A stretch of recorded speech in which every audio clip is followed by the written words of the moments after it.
வணக்கம் நேயர்களே.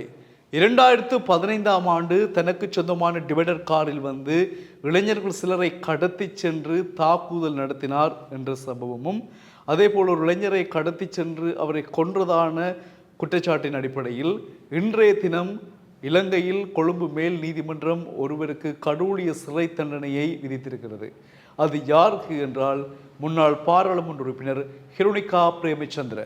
இவர் மீதுதான் கொழும்பு மேல் நீதிமன்றம் 3 வருட கடூழிய சிறை தண்டனையை விதித்திருக்கிறது. 2015ஆம் ஆண்டு தனக்கு சொந்தமான காரில் தெமட்டகொட பிரதேசத்தில் ஒரு இளைஞரை கடத்தி சென்று கொன்ற வழக்கு தொடர்பான விசாரணையை அடுத்துத்தான் இந்த தீர்ப்பு ஹிருணிகாவுக்கு வழங்கப்பட்டிருப்பதாக சொல்லப்படுகிறது.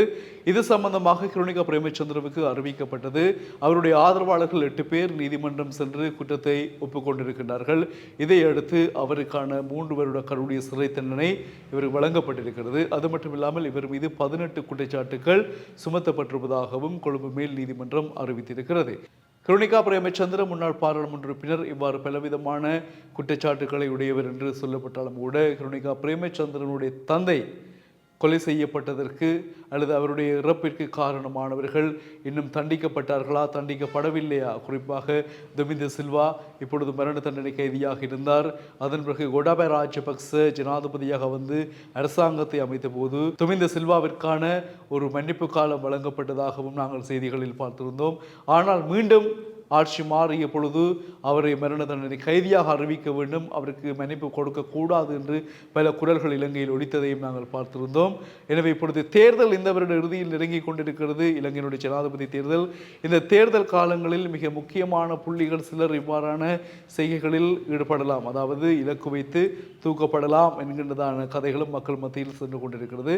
அவ்வாறு கதைத்து ஓய்வதற்குள் ஹிருணிகா பிரேமச்சந்திர அதிரடியாக இன்றைய தினம் கொழும்பு மேல் நீதிமன்றத்தால் 3 வருட கடூழிய சிறை தண்டனைக்கு உள்ளாக்கப்பட்டிருக்கின்றார் என்ற செய்தி ஹிருணிகா பிரேமச்சந்திரனுடைய குடும்பத்தினர் மற்றும் அவருடைய அரசியல் ஆதரவாளர்கள், நண்பர்கள் அனைவருக்கும் ஒரு துக்ககரமான சோகமான செய்தியாக மாறி இருக்கிறது. ஹிருணிகா பிரேமச்சந்திர அறகலைய போராட்டத்தின் போதும் பல துணிச்சலான பல காரியங்களை முன்னின்று செய்தவர். பல ஆதரவுகள், பெண்கள் ஆண்கள் மத்தியில் பல ஆதரவுகளை பெற்றவர் தான் இந்த ஹிருணிகா பிரேமச்சந்திர முன்னாள் பாராளுமன்ற உறுப்பினர். இவருடைய கைதும் இவருக்கு கிடைத்த தண்டனையும் இவருடைய ஆதரவாளர்களால் இன்னும் ஏற்றுக்கொள்ள முடியாததாக இருக்கிறது. என்ன செய்வது? சட்டம் தன்னுடைய கடமையை செய்திருக்கிறது.